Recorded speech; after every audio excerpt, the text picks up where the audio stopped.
Langsung ketembangan wae, Truk. Ya. Ngapa dong guyu iki? Iki jam iki wis jam 2:04. Arep ngopo arep ngetoke apa aku tak takon. Heeh. Anakmu pira neng ora usah takon anak. Wis suwe banget wis basi kaya ngono ora takon anak. Heeh. Ora kabeh. Wis tak pasang. Ha iya. Salah aku baru saiki kok kayak muda-mudi do perhubungan bergaulan bebas. Kita serahkan yang di atas. Saya aku ki apal kabeh bahan-bahan ki apal kabeh aku. Monggo kowe bareng lagi menek kowe kita serahkan yang di atas terus medun susu ta. Ayo Reng. Iki ana pamundutan, Truk. Pamundutan apa? Saka lumantar saking penggemar Mas Sigit Mutian Wirokerten. Oh iya. Mengko nyuwun sesideman. Oh iya. PWKS Lor Tugu Gentrong nyuwun lagon gending Loro Jonggrang. Oh iya. Loro Jonggrang ki lagune piye? Ah wis ra ngerti aku. Sing penting diwaca ra beres. Oh iya. Saking sapa iki Pak Tukiran. Tuh kuwi dua iki. Untuk semua anggota Polsek Sanden khusus Bribka Muklis. Ya, nyuwun lagu Banyumasan kaya kowe. Iya. Nyuwun lagu Aromanis Pak Mbah Tris. Oh iya, Mbah Tris bakmi. Oh iya. Duite rung tok dadel. Aku ki nek rung tak pinangkani duit iki ora lepas kok amplop. Oh. Dadi engko le ngesak sak amplope ya iya. Padha wae. Iki uga ana caping gunung sing disuwun sore mau lali ra dicaosake to. Wah, dipinangkani saiki men suasanane saya humer-humer ngayah. Yo, wiwit saka panjenengane Mbak Orisa. Ayo sang, jajake jeruk panas. Ini dasang apik? Bayar dhewe kok kula. Mbok muni ngono abot sepira to? Nggih. Oh, masane ndot 2000 kok awel. Iya. Apa to? Mau nang mburi mau angkringan mau. Wah, kene sak duduk sini jejer bapak. Tak jajake jeruk aku ya. Neno. Mangga. Saben bengi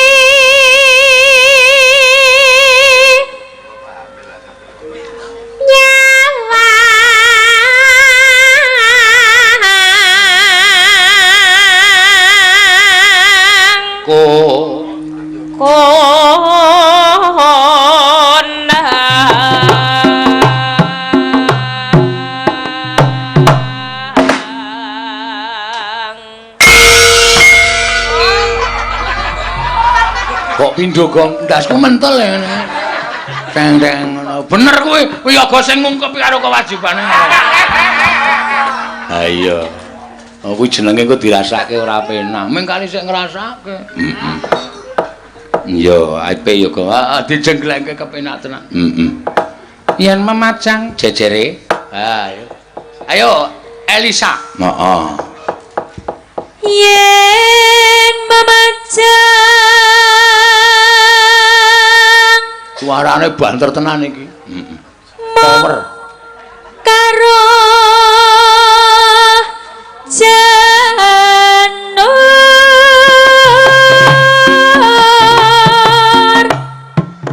kuning.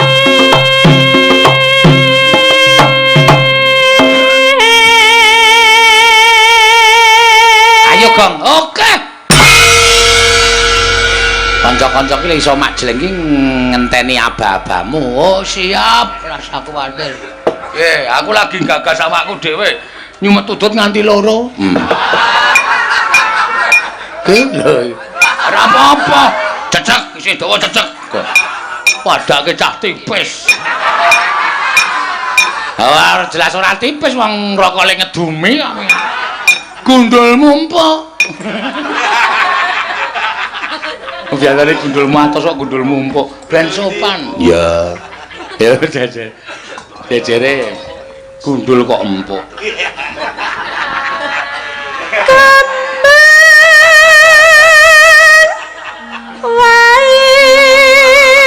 Weton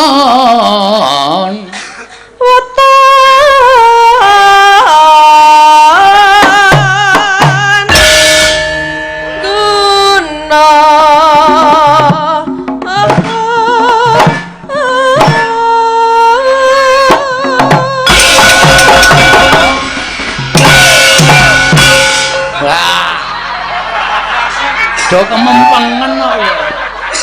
Pindho wae. Wah, ayo kanca iki ling gatekke kowe polahmu ki aja nganti gawe gelamu lho. Kowe ngentul ping pira wae dhek jleng. Ayo ngene iki sing jeneng kompak. Lek ra kompak piye bendina ngabuhi. Jane ora perkara latihan. Saben bengi nabuh iki nek ora kompak kepiye? Iya ya pancen bener. Turuke do kompak kok. Kok turu doan dia jam 6 kabeh HP sepi ra ana wong melek. Ya bos turu kabeh, sinden turu kabeh. Engko jam 2 kae mulai do kling-klung. Heeh. Ya wis ben. Ra tak respon.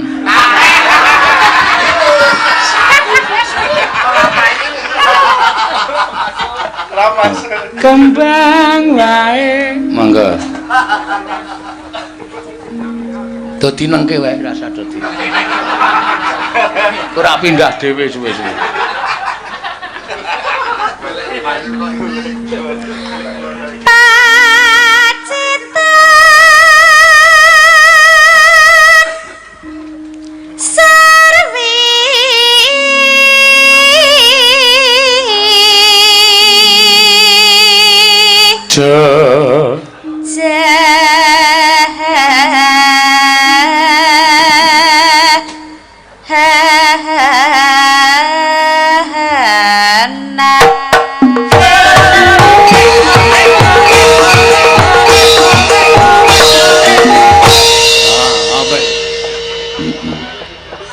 Sekalian do omongke gong kok ndak do ora preso. Ayo karang anu nang nggon jadwal sing di-share ning apa jenenge iki apa media sosial. Heeh.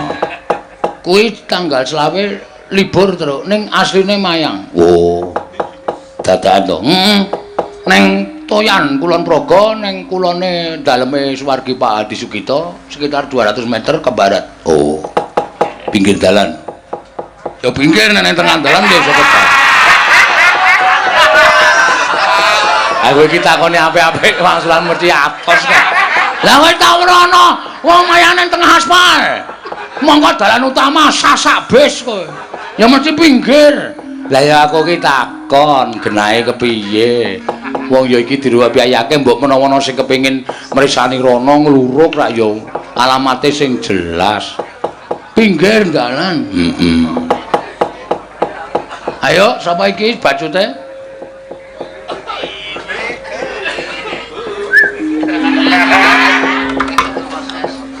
Panas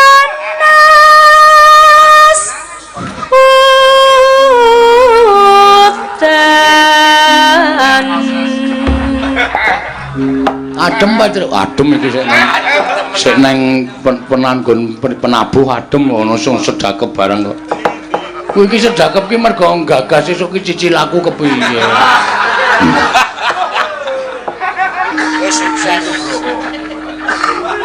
Panas hutan. Ayo Mbak Ayu, Wahyu.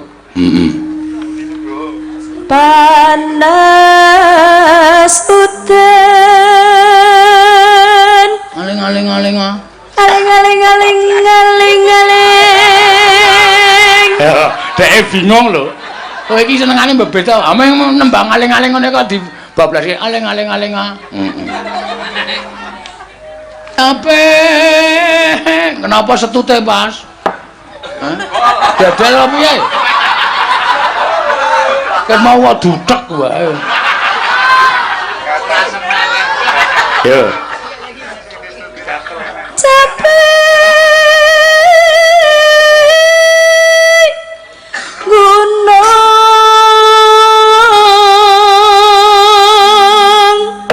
kanca penabuh mulai sing ngenong tekan sing ngempul.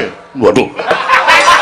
Amin cedak banget. Anu, maksudnya sing ngenong tekan sing bonang. Wong loro. Nek sing ngenong tekan sing ngempul ki mung wong loro kok. Heeh, sing ngenong tekan bonang. Bagok Kempul tekan bonang. Kuwi ngomong ora tau dipikir ora. Ah kadang kala improvisasi. Ya iya.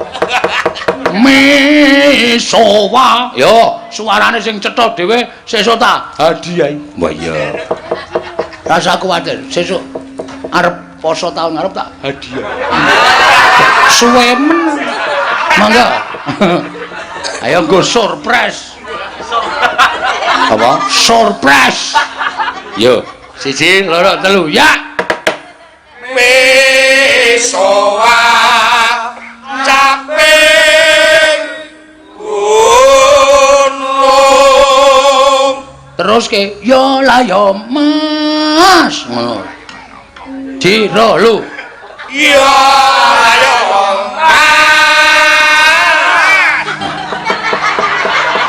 Kalian do nyenengke kanca-kanca iki. Nek dong nyenengke. Nek dong nyenengi ya ora kaya wong. Iya, ya ora sing jeneng wong ki dina-dinane ora ajeg kok ya, Kang. Pikirane iku rasa bendina seneng. Ayo, Pras. Nadyan wadon sarta lanang dintake sisan inumane banyu bening dajaman bergaul berjuang. Yuk. Nadyan wadon sarta Bengi iki bintang panggung adalah Prastiwi. Iya. hore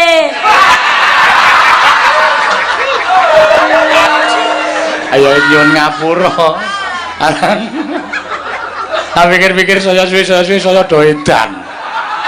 Wong anu apa ya kekerepen le payu ki ya ya ora dong. Saben bengi ming anane ming nyinden, awan turu bengi nyinden awan turu. Suwe-suwe uteke owah dhewe. Ya wis ora apa-apa kok ya. Ya. lanang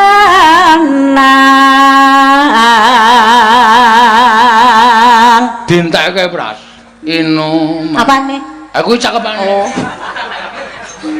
inumane banyu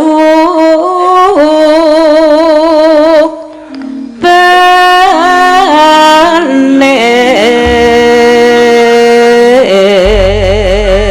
Sapa sing nembang Gong? Tetep Prastiwi aku lagi love karo Prastiwi. Iya.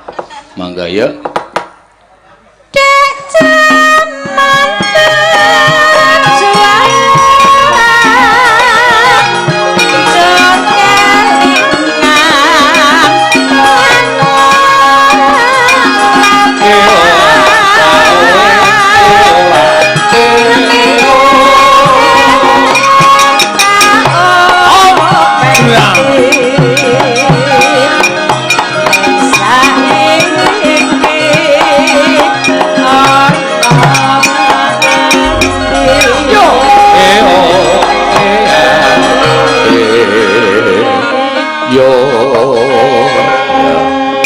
Iki nek luwe apik kanca-kanca ki gelem berpikir arah semene diganti terus. Oh iya. Engko tak tung tak jedak.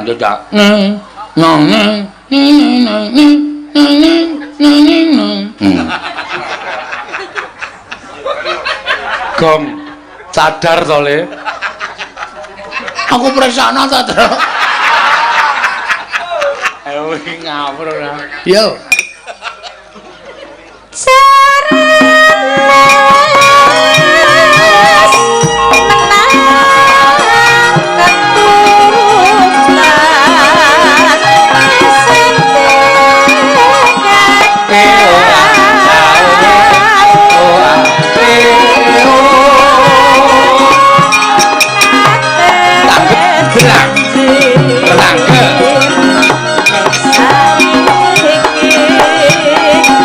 apa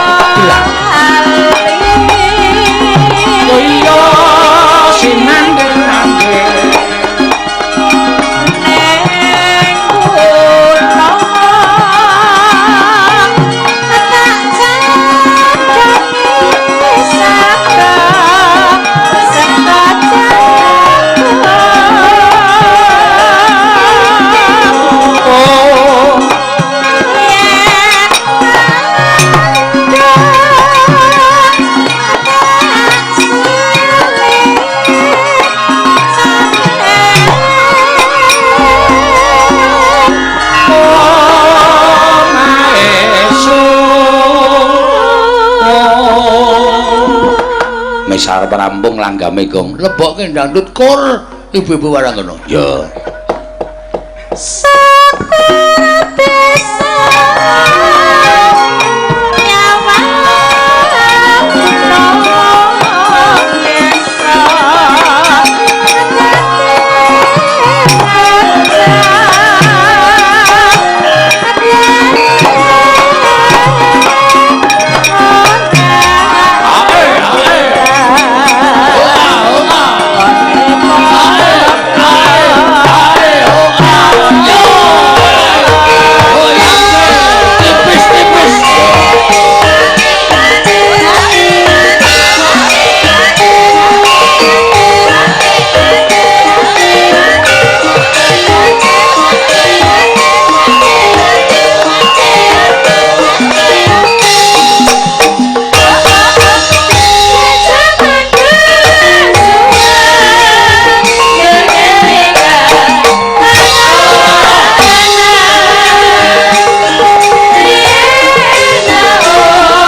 Jikuri.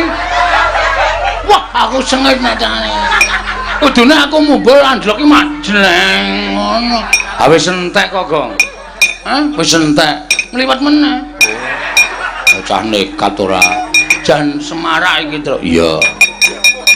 Tetep awake dhewe sing luar biasa iki. Kok luar biasa. Apa piye pasukan joget pirang-pirang kok bengi iki? Jos tenan pokoke. Ha iya, ya. Ya ora apa-apa karang ya penggemar ngono kuwi. Heeh. Ayo orang genti kowe disambung. Ya. Penonton iki akeh lho, Tru.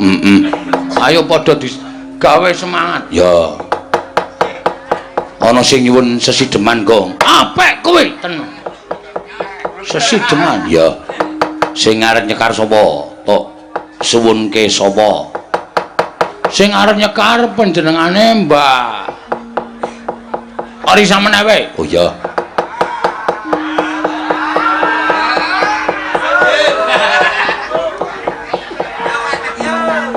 Yo ngadeg Mbak Orisa, jumeneng. Oh iki penonton kaya ngene. Mengharapkan kowe ngadeg. Mbak Orisa ngadeg iki penonton gumuruh, nek meng aku sing ngadeg wae ta. Wis ora ono apa-apane. Iya. Ngapain? Ayo dibawani Mbak Orisa. Ya.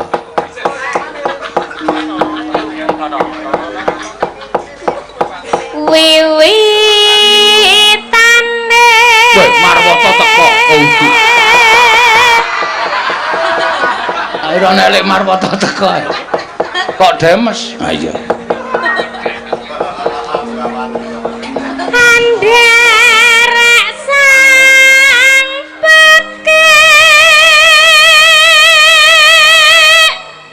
Eno Pria bagus.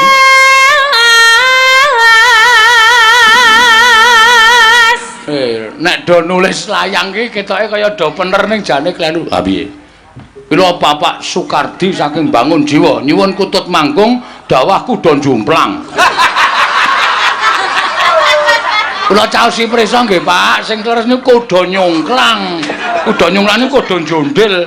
Ha nek kuda jumplang tenan kutut mandunge modar. Ya.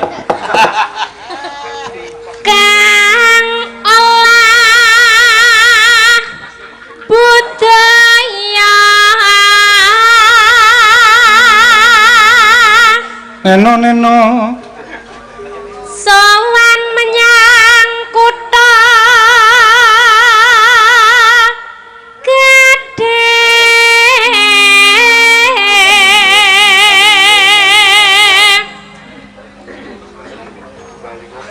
Bandara terus kayong-ayong.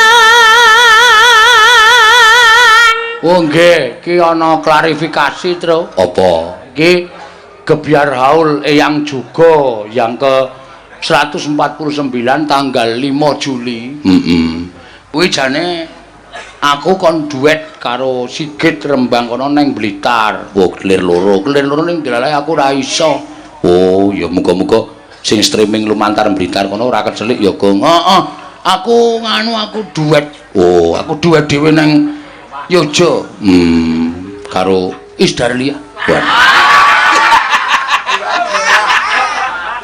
Biyen tau dibel, kalau adikku Sigit Rembang kono, Dalang Rembang kono, Mas benjing nganu teng Blitar kan duet kali kula ning benjang supados dihubungi panitia piyambak. Tak tunggu pirang-pirang sasi ora menghubungi, aku nampa liyane. Iya. Nampa ning Yojo kene. Ayo nuwun pangapura. Ya, sesuk kala mangsa meneh, Gong. Dibaleni meneh. Ayo terus, Sa. Iki mung klarifikasi ndak? Anu jenenge iki penontonku sing nang kono padha gelo.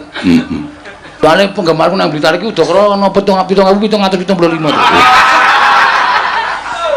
Kowe iki ngapa kowe iki omong apa? Ya. Selendang kuning Kang Sangke kang saking ukir.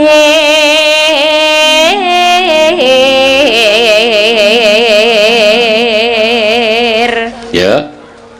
Swara kurang permana. Swara kurang permana ning nanone. Yo kleru to? Niku nggih bener. Ya. Baleni, Pak? Yes. Niku wis bener ya niku wae. Oh, nggih. Kan ngapa? Asa wis bener kok. Nek niki mboten munggah, nek kudune munggah. Oh iya. Wis kono wae. Wis bacot tentrem. Senengane do gawe suasana sing ora prak ya. Wis terusno kata-katamu cakepmu iki terusno ora sang rembug munggah apa ora. Anggere bijine apik ora munggah. Ning wasis nggungro Anggung marang bendara anggung marang bendara Tiah Sulistya.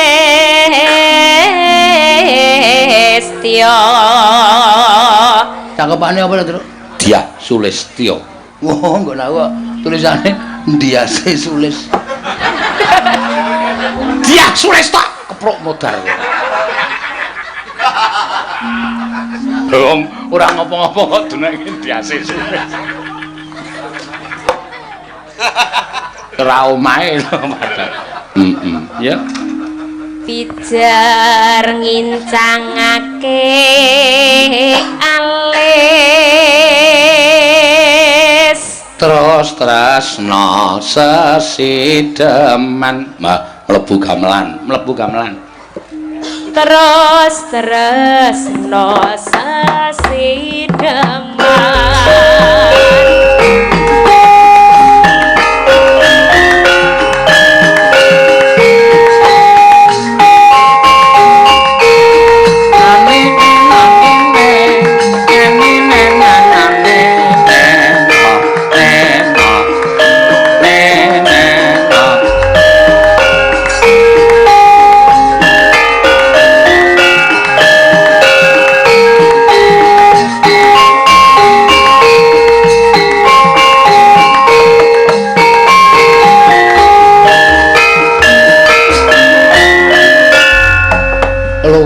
becik paten ana monggo yuk luwe becik paten ana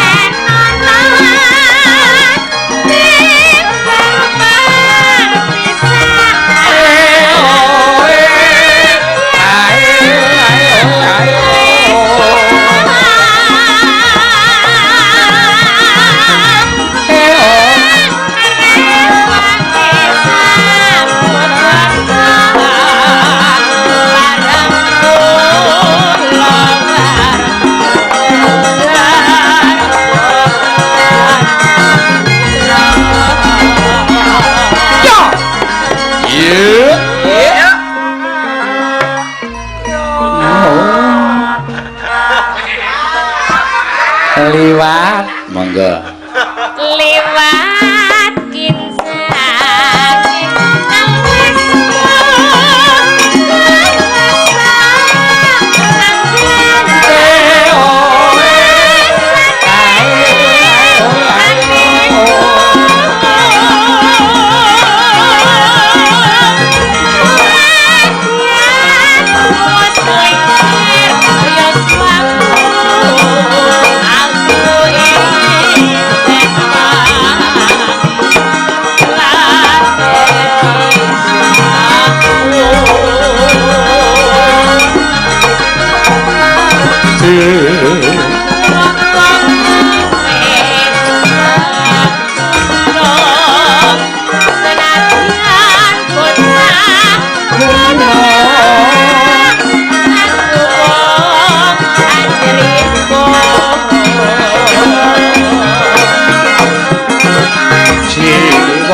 kudu ditulari ngono-ngono kuwi ora do berkembang. Neng tung dentung tak. Gentong tak. Dadi Rama telu kok iki aneh. Heeh. Urip ana kutha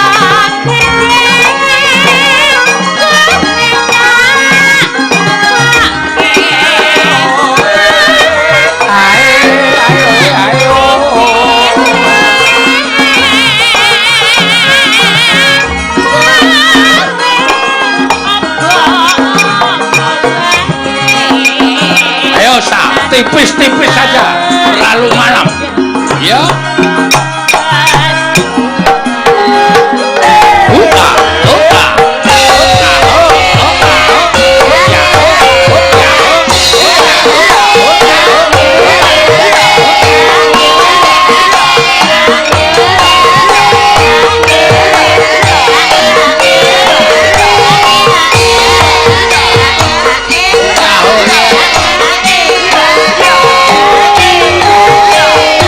Yo!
pamite milir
laning kalangwana gelar pandaan muncara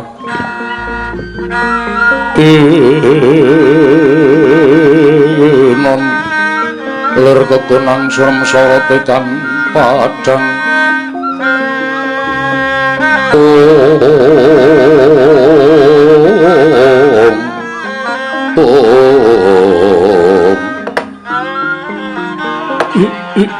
Om Mastunomo Sidam Sekaring bawuna langgeng utugung nggir parikesit nun wonten pangendika ing dawuh menapa Kanjeng Hyang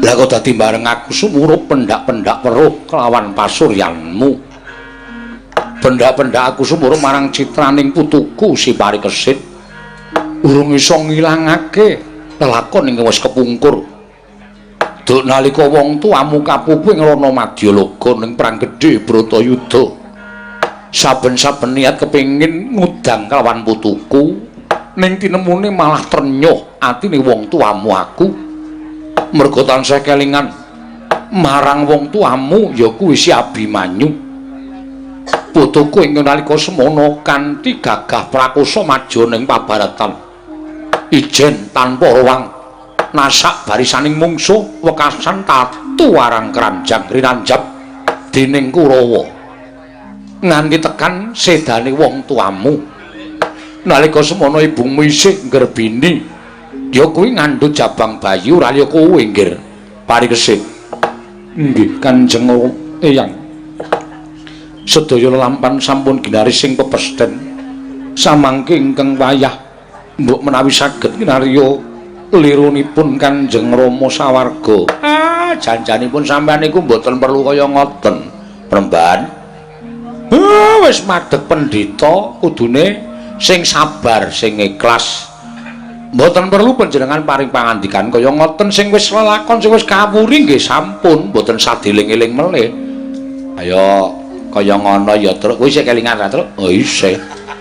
Jaman semono ya nek cerita nganti salirane Ndurabimanyu nganti kaya landak. Ora dibedhil. Salirane Ndurabimanyu nganti kaya landak tegese panah li temancep nganti kaya landak ngono lho, Gong. Wah, iki mau ngrembug Biraloka apa? Ngawur. Iki nek ora melu mek ra dong ra sampe melu Gong ora. Turu kono. Turu jengkolmu kuwi isih nyambut gawe kon turu ora. Monggo Ndara Parikesit menika ora sah dicritani sing boten-boten. Nggih leres niku nyontoni dhateng jiwa kasatriyanipun Ingkang Rama ning rak wancine boten pas. Mergi niki nembe boten wanci ingkang mirunggan. Iya, Kyai Semar pancen kono. Sing wigati didongake mawon muga-muga Ndara Parikesit menika pancen satunggiling satriya ingkang mangke saged nyambung sejarahipun para Pandhawa utamanipun Ingkang Rama Penemban Semareka den prayitna samurires eka balik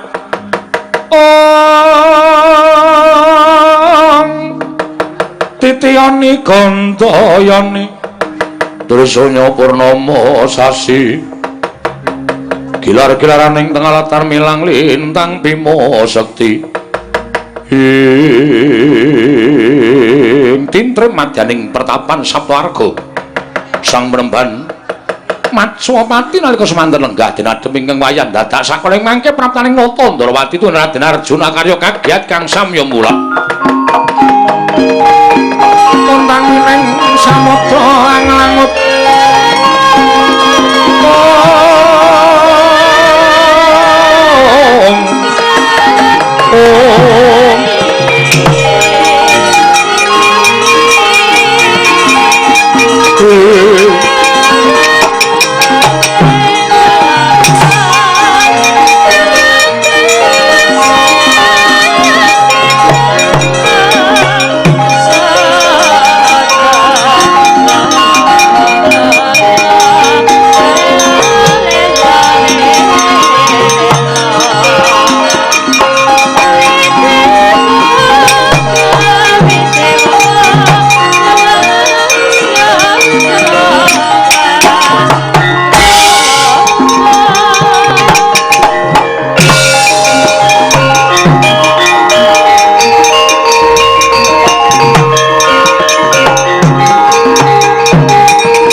lakuning lekas kita linut ing kidung kadung kader ngomong membangun manah rahayu iladal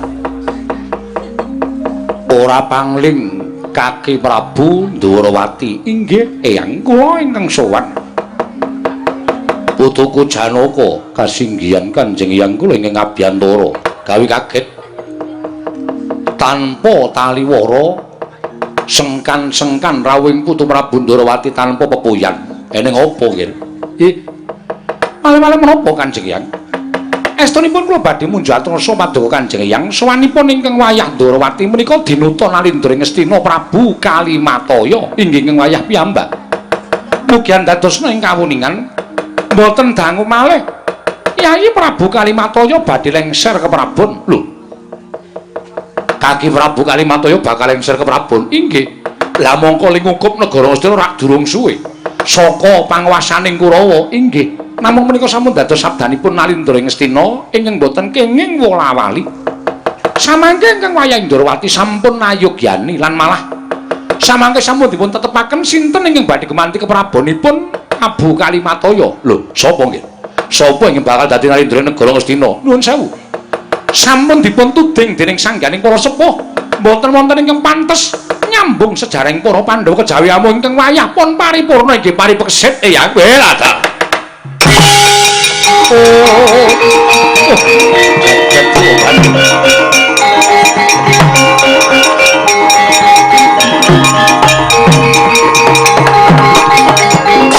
Alah dalah. Semar, kula. Lah kok dadi ndara dasih ucapmu. Ing atase kowe iki Panakawan saben-saben paring pangandikan, lah kok cocok karo kahanan. Sing bab pundi? Ora usah dadak tak baleni. Mesti wae Kiai Semar wis prisa ngendikaning Kaki Prabu Ndarawati yen to putu Prabu Kalimataya bakal lengser ke Prabon wonten ingkang gumanti ke Prabon wis ditetepake ya kuwi putuku si Parikesit. Wah. Ngopo Pak kowe iki? Ning kaya ngono kok wah. Aku ki melu seneng. Waduh, nderek Mangayu Bagya Penemban, nderek Mangayu Bagya Penemban. Ana apa, Tru? Ndara Parikesit dadi ratu. Nang ndi? Nang Dungkelan. Petro ngono kuwi senengane ora seneng aku. Aku iki takon tenan, Tru. Ayo nang negara Ngastina, arep negara Ngastina. Wow. Kaya sengit banget to, Tru. Aku iki cah ora tanggap. Wis Petruk aja gojekan karo Bagong. Mangke riyen Penemban niku perlu dipun urus. Bagong aja sembrono wis. Nggih, kersanipun Penemban Padmanaba. Waduh. Lah karang wis do dadi pendhita kabeh. Ndara Kresna wis madheg pendhita, Ndarawati wis diparingke karo sapa, Ndra? Ambo ora ngerti aku. Kowe mbok ora bangeten to, Tru aku takon. Ngamarta wis ditinggal karo Ndara sapa ki jenenge? Puntadewa. Ndara Puntadewa lenggah ning negara Ngastina. Ngamarta saiki dadi ratu sapa? Ngamarta dapukane saiki kadipaten. Kadipaten? Kadipaten Bantul. Udu. Kadipaten Ngamarta sing lenggah ning kono Ndara Pancakesuma. Pancakesuma ki apane? Wayah Prabu Puntadewa. Lho, kowe kudu apal. Ngono kuwi ora waton sapenake dhewe. Oh, ngono.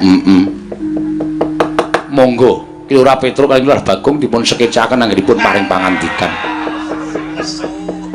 Kula tak trimah kendel kemawon. Terus sak banjure wis tobong. Wis diseneni kok isih ngono kuwi.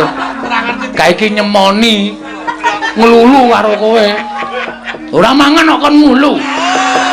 Nglulu. Wah, sluweh ora. Sak banjure piye? Sinten? Sinten Ndara? Kono minggatno. Ndara rampung-rampung. Kula kenen boyong Parikesit, nggih, Parikesit. Iki kamulyanmu aja mbok tampik. Nggonmu nglakoni tapa brata prihatin. Tanduramu wis bisa mbok undhuk. Kunyang ora bakal keri nderekake marang tindhaking Kaki Prabu Ndarawati prapting ana ing negara Ngastina. Utari anakmu aja mbok tegake. Kowe nderek kelawan eyangmu ing Ndarawati sarta eyangmu ing Banakeling. Inggih, monggo Kanjeng Eyang kula nderekaken Kanjeng Eyang. Tasna sinayang manggala mintonaken.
lampahing nuting Ndrawati Semawanata ing nenggih Raden Arjuna datan kantun Radyan Parikesit miwah pandhita ing Satuwarga niki Sang Begawan Matswapati kadang Sang Gurupatwana kawan catur kocap nalika semanten lampahing nenggih Raden Wiratmaya miwah Raden Wisantara nalika semanten sinten to kekalihipun nenggih atmajanipun Bambang Irawan tuwin atmajanipun Raden Wisanggeni kekalihipun sampun prapteng tengahing wana ing pengajap amriksani jumenenganing Ngastina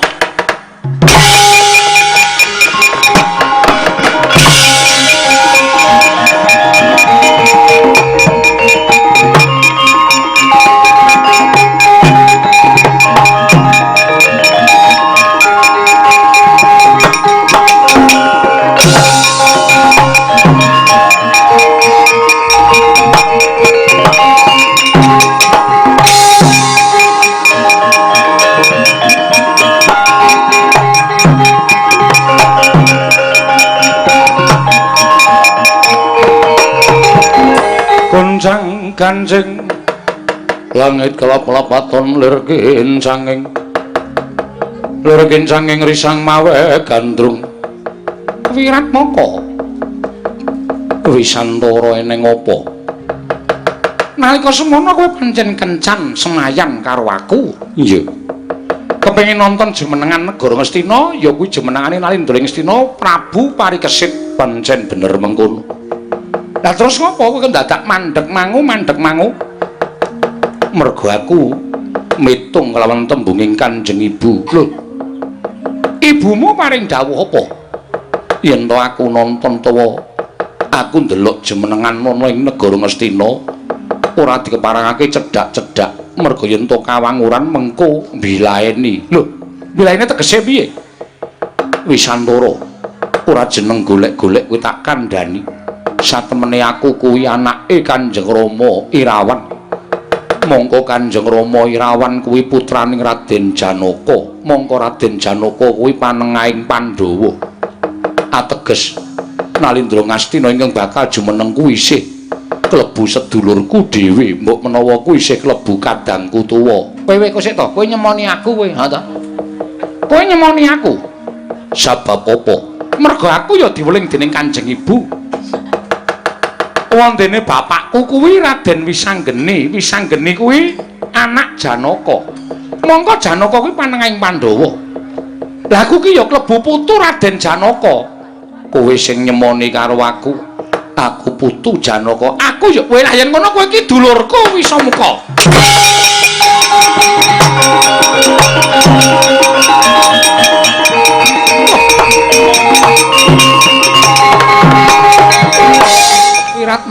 Wiratmaka jebul kowe karo aku ki isih tunggal mbah. Mula kok tak waspadake kowe karo aku ki rada persis. Iya. Kowe duwe andeng-andeng neng dhuwur mripat, aku duwe andeng-andeng neng kelek.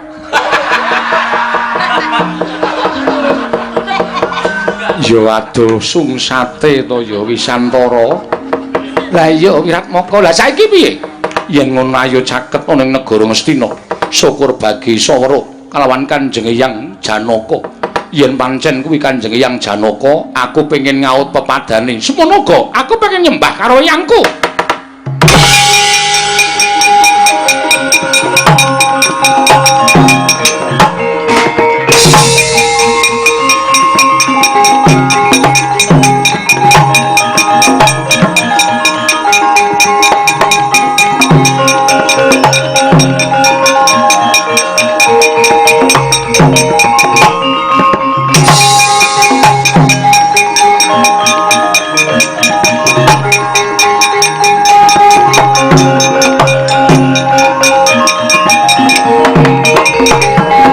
Redu mangawur-awur wurahan dengarane ngajurit gong maguru gongso tetekaya butala war pandri ting turangga esti. Iki sapa? Lho, iki sapa? Ana satriya kok dadi ngaglah ning dalan. Ora bocah kowe sapa? Yen kowe takon aku jenengku Wisantara. Wisantara, iya. Kanjeng Rama Wisanggeni ingkang wis ora ana. Aku Wiratmaka. Wiratmaka anake Kanjeng Rama Irawan. Uga kapernah aku wayahe Raden Janaka. Semono uga aku wayahe Raden Janaka. Aduh putuku ngger cah bagus. Walah, ora ngono ketemu ning kene ngger.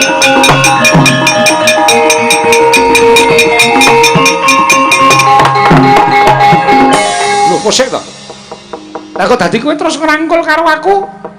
Yen kowe durung tau wanuh, yen kowe durung tau tepung, takono. Yen kowe kepengin ngauto padane yangmu Arjuna, jagat wis dadi paseksen, iki ingkang aran Raden Janaka. Lho. Apa iya? Iya, pancen mengkono. Lah kok dadi Kanjeng Eyang lenggah nang kene? Wisantara, Wiratmaka. Ora guna nggonku labuh kawan negara Ngastina. Tak rewangi perang gedhe Bratayuda. Aku mateni dulurku tuwa Parasata Kurawa. Niatku mung bakal napakke kamuktening anak putu.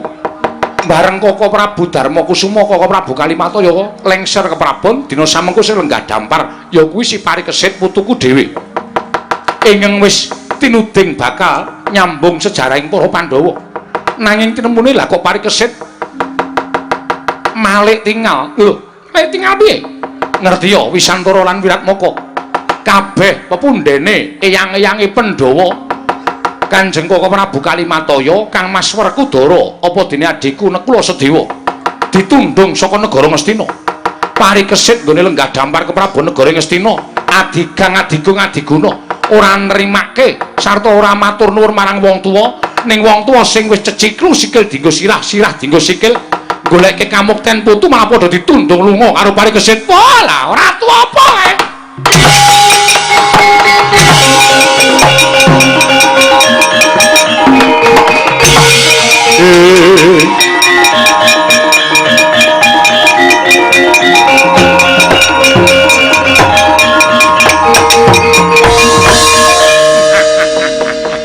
Kertiwindu ki wong tukang ojok-ojok.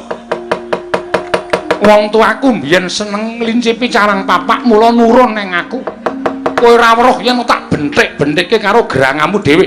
Ayo, mesti geger Ngastina. Merga nom-nomane padha tak iseni tembung-tembung supaya wani karo gerangane.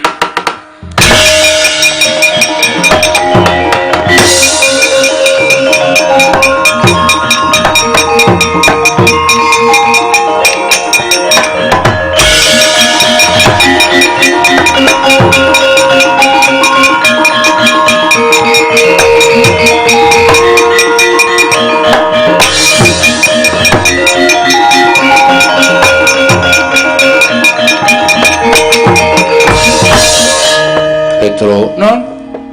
Ana bocah nom bagus-bagus. Wah, ana cah nom bagus-bagus, Gong. Anakku. Wis. Anakmu sapa ora? Anakmu ndase gedhe kabeh ngono. Ya men, nek pinter. Pinter apa? Ditimbali, Den. Iki sapa? Ana wong bagus. Baguse ora jamak biyo wis katon tuwane kok corake kebagusane isih ketok. Kowe lah dalah. Kakang Wiratmaka, apa Wisantara? Ana wong bagus mlaku ijen tengahing alas kok nggawa garangan loro. Lho Gong duneke garangan. Men. Biasane kirek. Lho apik garangane, terus mbayas ora apa-apa. Takon ngarwaku aku Raden Janaka. Kok sik aja ngawu gawar ngawur. Lah kok dadi kowe ngaku Raden Janaka? Monggo ngerti ya, aku kuwi anake Raden Wisanggeni sing wis ora ana. Jenengku Bambang Wisantara. Iki anake Raden Irawan jenenge Wiratmaka. Padha karo aku karo Wiratmaka ki putune Raden Janaka. Lah kok dadi kowe ngaku Raden Janaka, mangka wis ketemu karo Raden Janaka ning kono. Ngandhake Raden Janaka ditundhung karo Parikesit Pandhawa 5 dikon minggat kabeh karo Parikesit. Parikesit kuwi dadi ratu Dela wae kok gembelo ndasik. Gleleng pacake. Aku ora nrimake dene wong tuaku lho ditundhungi saka negara Ngastina. Aku arep bela wong tuaku. Petro, Nun, iki piye? Kula genahke. Saudara-saudara. Sampeyan ampun susih. Kowe sapa? Kula Petro. Ndara Janaka niku ditutuke Panakawan papat cacahe Semar, Gareng, Petruk, Bagong. Ndara Janaka teng pundi-pundi piyayine luruh ngenten iki. Nuwun sewu. Sing ketemu karo sampean ngaku Ndara Janaka niku wonge branyak utawa langap kaya sampean apa luruh? Wonge omongane persis kaya aku ngene iki. Wah, sampean diblusukke. Ndara Janaka sing asli niki. Wah, apa bener aja di obat abetke atiku mboten obat abetke estu. Estu mboten obat abet. Niki Ndara Janaka sampean ngajeng didu karo wong sing kurang tanggung jawab, mboten. Niki Ndara Janaka, kula seksine, kula peto niku ndereke Ndara Janaka, wit niki bocah nganti wis dewasa nganti wis tuwek kaya ngene iki, kula ora tau pisah karo Ndara Janaka. Wah.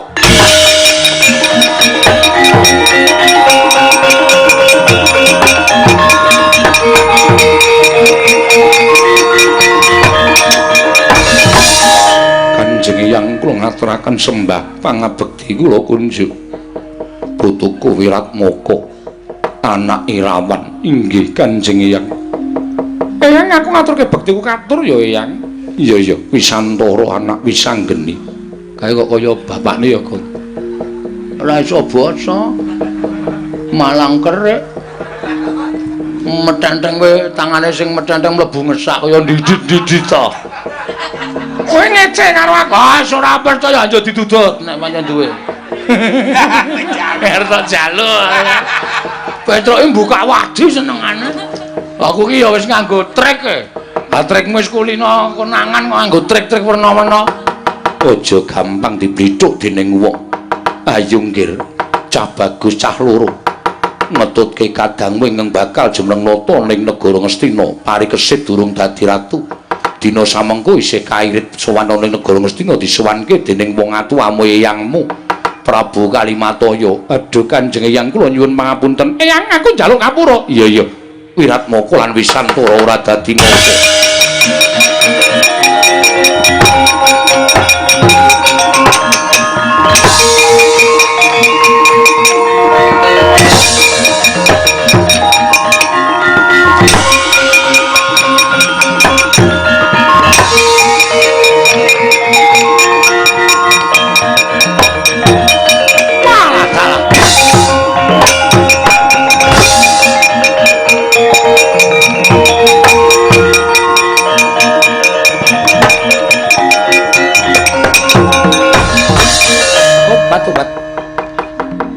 Ya bocah durung bisa ngulir budi. Nyatane bareng ketemu Janaka ingkang saktenane dirimuk karo Petruk kabeh padha percaya yen to aku ingkang gawe-gawe perkara iki. Dados pundi paman? Menapa sampun boten wonten turasing Pandhawa ingkang saged dipun du kaliyan para Pandhawa? Isih ana Danyang Swira aja kuwatir. Sinten? Ya kuwi Adipati Pancakusuma ing negara Ngamarta. Aku tak sowan mrono. Nanging mangke wis to meneng wae.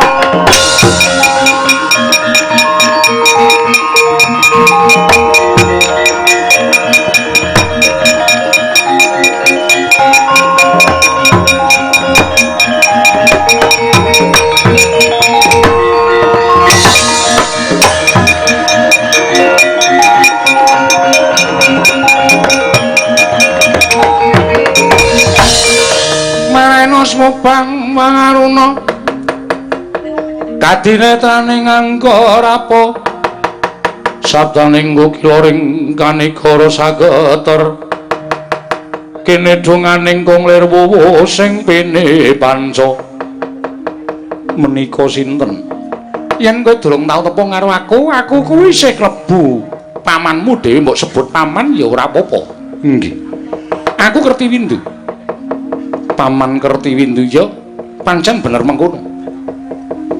Adipati Pancakusuma wonten dawuh.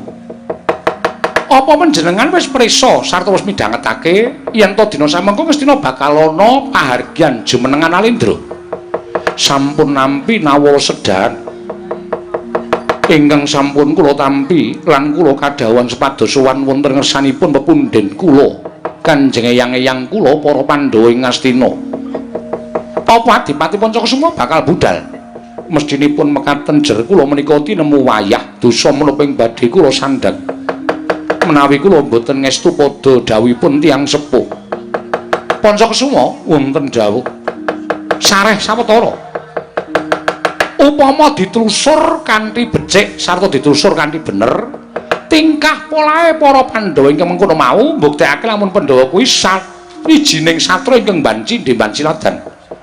Liripun kados pundi paring dawuh mekaten. Lho, ngono. Ing mestine dadi ratu negara Ngastina kuwi dudu kok parikesit.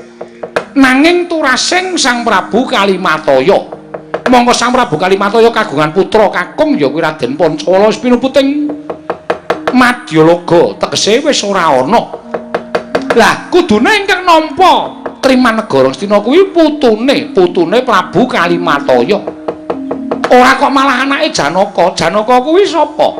Janaka kuwi satriya. Sing dadi ratune negara Ngastina kuwi Prabu Puntadewa ya Prabu Kalimataya. Mesthine yen ora tiba ning putrane ya tiba ning putune. Lah kok dadi parikesit dakah-dakah. Bocah sing ora duwe turas nalendra kok wani lungguh dampar. Yen ngono kamuktening Adipati Pancakasuma ing mesthine ngukup negara Ngastina direbut karo adine dhewe sing jeneng Parikesit.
Ganjeng langit kelap-lapaton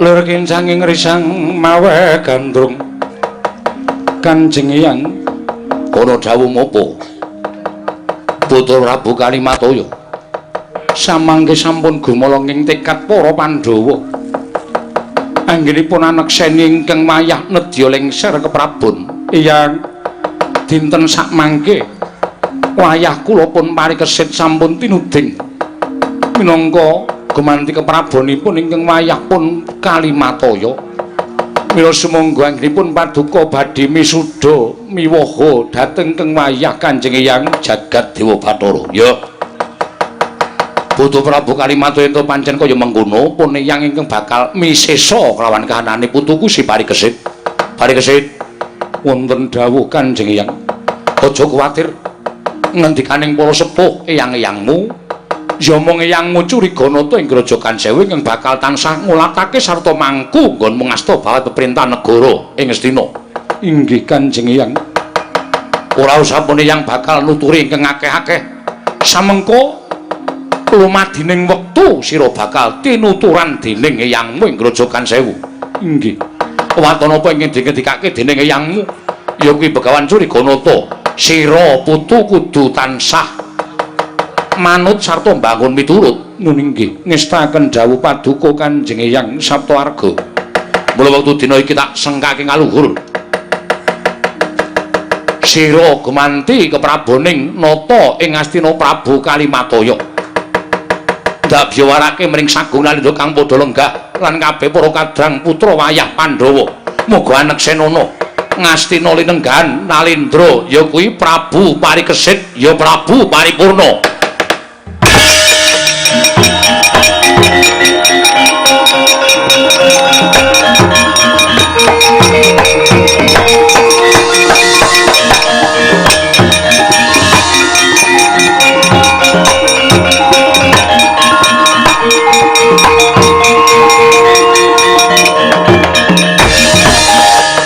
Jagat Dewa Bathara jagat pangestu ngurwe latar. Wah, lah kok ora mantra-mantra bocah wingi sore. Bareng nganggo busana keprabon biyu ya. Sumara cahyane kangge Prabu Ndarawati kula wonten ring adawuh Hyang. Mbok menawa pancen bener apa kang dadi ngendikaning Putu Prabu? Apan pancen bener lan wis pener yen to Parikesit ingkang asta bawat pemerintahan negara Ngastina. Inggih Kanjeng Hyang. Biya.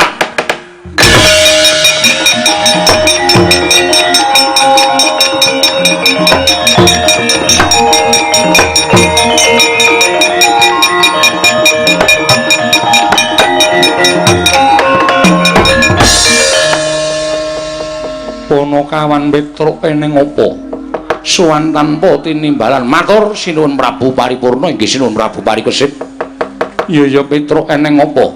Wonten ing Jawi mboten pangling menika menawi saking peninggal kula menawi mboten silih paninggal Adipati Ngamarta Adipati Pancakasuma ngamuk punggung mboten narimakaken Ndara Parikesit dados Nalindra wonten negari ing Ngastina. Sinuwun monggo kula semanggaaken Arjuna.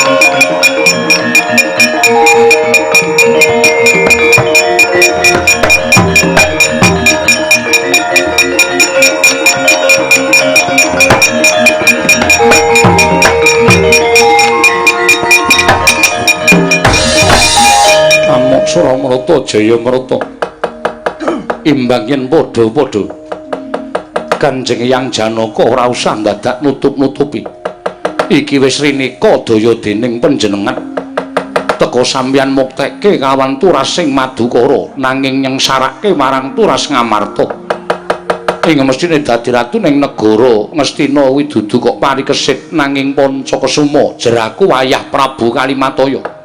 Parikesit ora mudhun saka dampar Ngastina tak opyak leganing atiku. Pancakasuma aja nganti netangi marang kamurkaning Hyangmu Arjuna.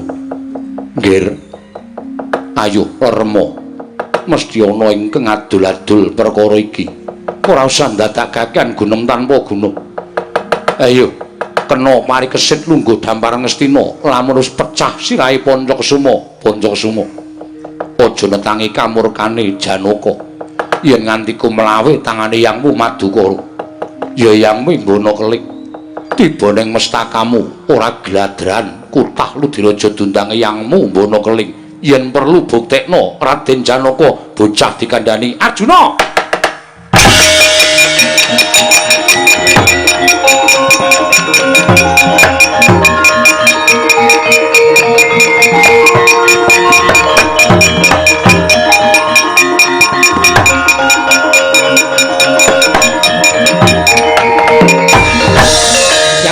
Wonten dawuh sik.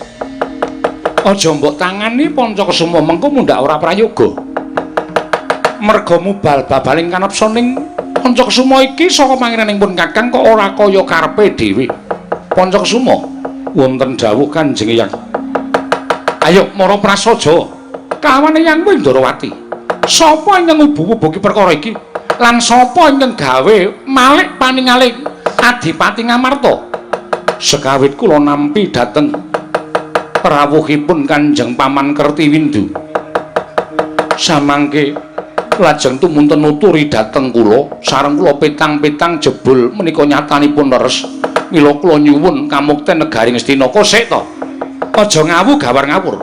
Kowe ngerti ora? Kertiwindu ki anak Sengkuni dumadining pecah gedhe Bratayuda perang kabeh mamarga saka cangkeme Sengkuni.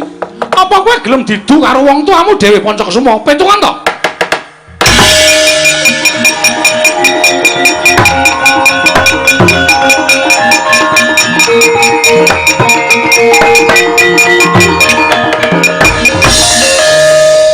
Menapa imbik mekaten Kanjeng Eyang?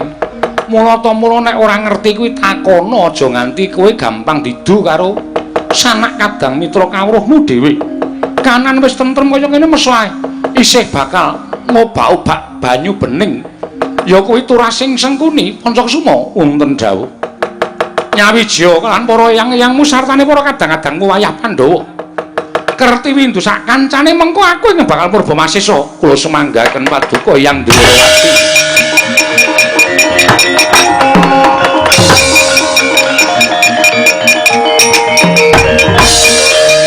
Kertiwindu niku sinten? Wis ta. Bagong wis ora metu kowe jedal-jedul iki ngopo?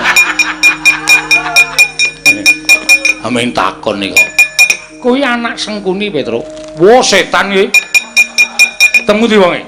Kowe arep ngopo? Kowe arep mesu kalah kowe tak kandhani wong kaya digdaya. Oh lah terus Arjuna wonten maring adhawu. Mungsuh trubusaning satru sing ora iso dijak. Seduluran ya ming turasing Sengkuni. Nggih, sak kancane. Nggih. Ora usah dadak mbok wenehi urip. Petruk titipreksanen. Kertiwindu duwe kanca pira cacahe? Nggih. Ning aja ketok, nggih.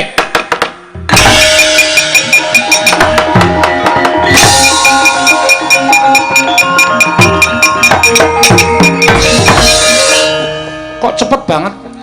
Ame do teng ngeblek niki napa? Wong edan ora. Anggere wis ngancik setengah 4 kok ming ngopo perlune. Salah kepaya. Iya, iya. Sapa wae Petruk? Kertiwindu terus sijine niku Gondrong.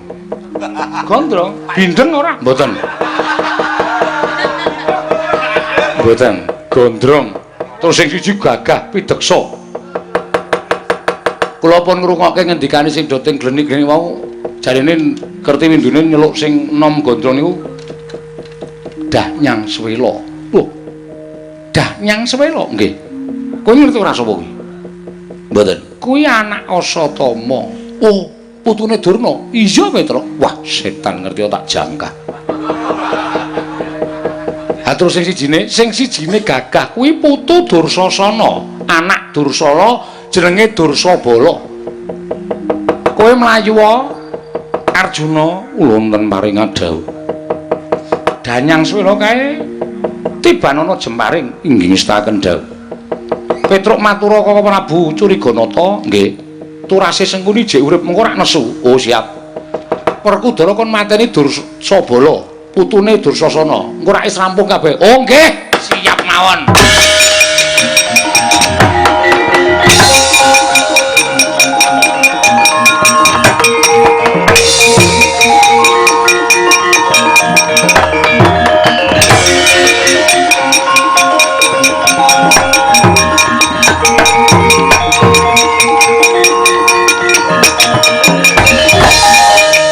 Mula Ngastina niku mboten tau tentrem.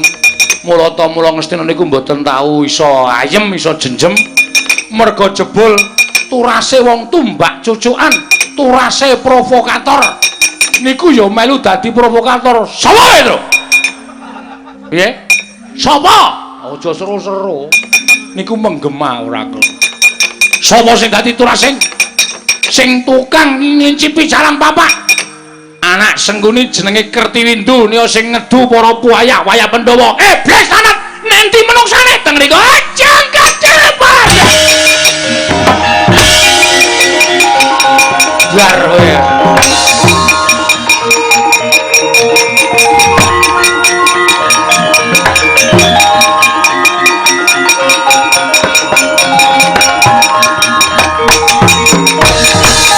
Sapa iki? Ditepungake wae. iki Kertiwindu kowe turas sengkuni. Iya, dasar para nyata. Wah, bagus ora tedek aling-aling. Pancen tak jarak duwe niat bakal ngobah-obahkan Treman Negara Wistina. Wah, bangsat kowe. Wah, mati apa iki? Iki apa? Iki pirang-pirang taun ora tau metu. Mergo aku wis dadi Brahmana. Mula Brahmana ki aja nganti nyanding marang pusaka ndak tetel kabrahmanane. Ning mergo ana dapurmu. Nganti ki tak toke meneh.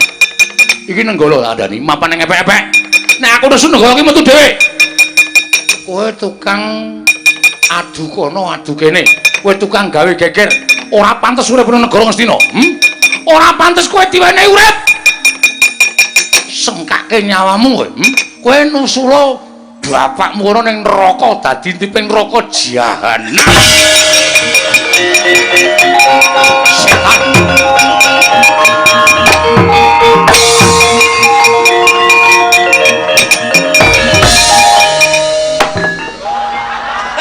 Su.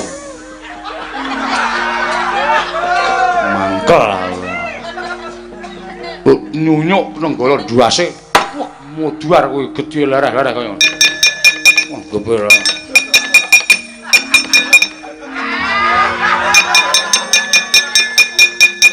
Tapake, Truk. Tau yuwi. Mangkel aku.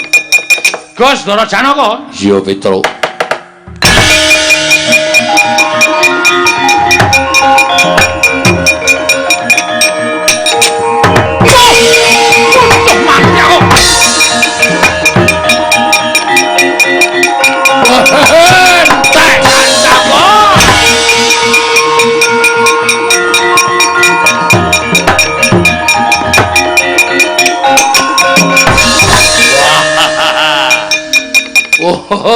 Warkudara. Sapa iki? Dursabala, anak Dursala, putu Dursasana, pedhot bangkeanmu. Waduh!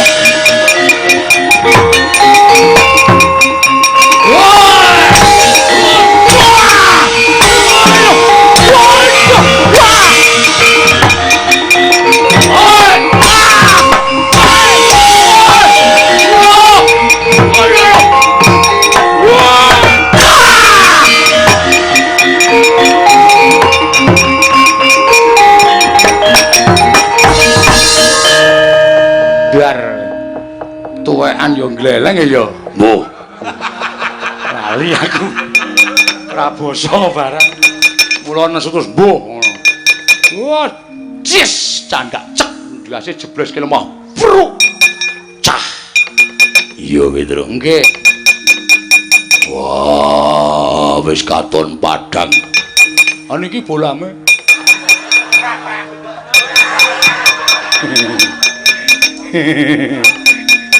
Wih kacau! Iki ngapa ya? Lambe kok dicuwek nggo kuku ora? Mikira Petruk, sing cilik-cilik tak singkirke ndak dadi bleduk. Nggih.